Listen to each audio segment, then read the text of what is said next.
Um, Everybody's been telling me, a lot of people has been telling me that I need to buy a 3D printer. And I've also simultaneously have been searching for a way to replicate space, a patch of space. And well, I realize I need to buy a 3D printer to learn more about this technology. But as I say, it's just in its infancy.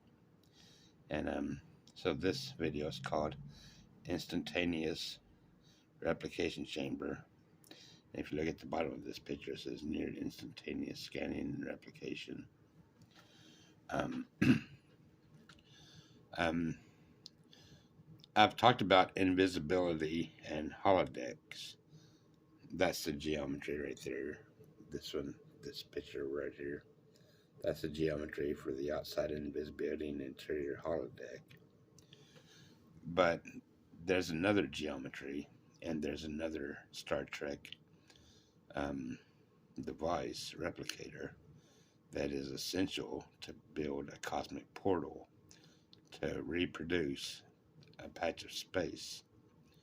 I'm not talking about the quantum level. I'm not talking about deep inside the quantum level. I'm talking about just atomic level atoms to replicate.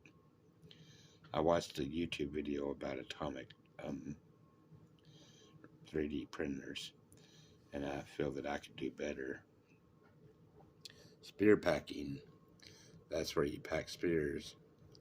The top one is a sphere, or is a 12 spheres, and that's its geometric counterpart.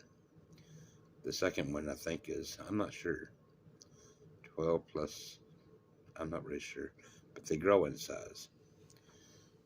But the spear packing must also follow an inverse square law, because ultimately what you have in a instantaneous replication chamber is tiny needles the size of atoms, the thickness of atoms, that deliver the material to be, when the needles go in,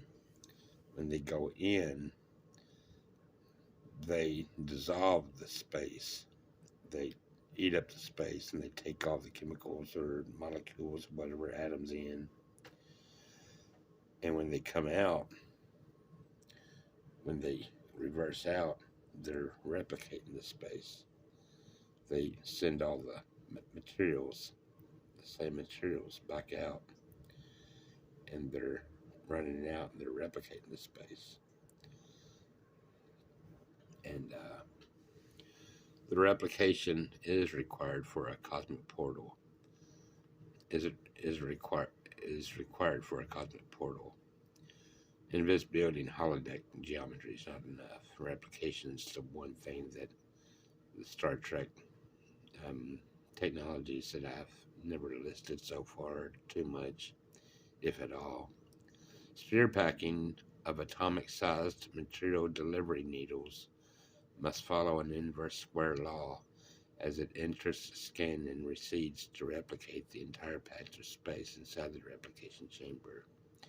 It is my appreciation for the aesthetic symmetry that makes me believe that the entering and receding needles of the instantaneous replication chamber must be in line with and have an invisible holodeck compatible geometry. Somehow, this geometry of arrows going in and coming out must have a compatible geometry with these, what I call fractal lines. Fractal lines going through the intersection of a visual reality to produce invisibility on the outside and a holodeck on the inside. So, if you reduce the size of this image, it would be a point in space, and indeed, these lines would be intersecting a point in space. But if you look closely, they're fractal lines. They're fractals. These three lines are a single line going through this point, but they're separated into fractals as you move closer to fractal lines. Same with these 4 fractal lines. And they intersect this point, but when you go closer, there are 4 fractal lines. 3 fractal lines here, 4 fractal lines here, 3 fractal lines. They follow that sort of pattern, 3, 4, 3, 4, 3, 4, going around.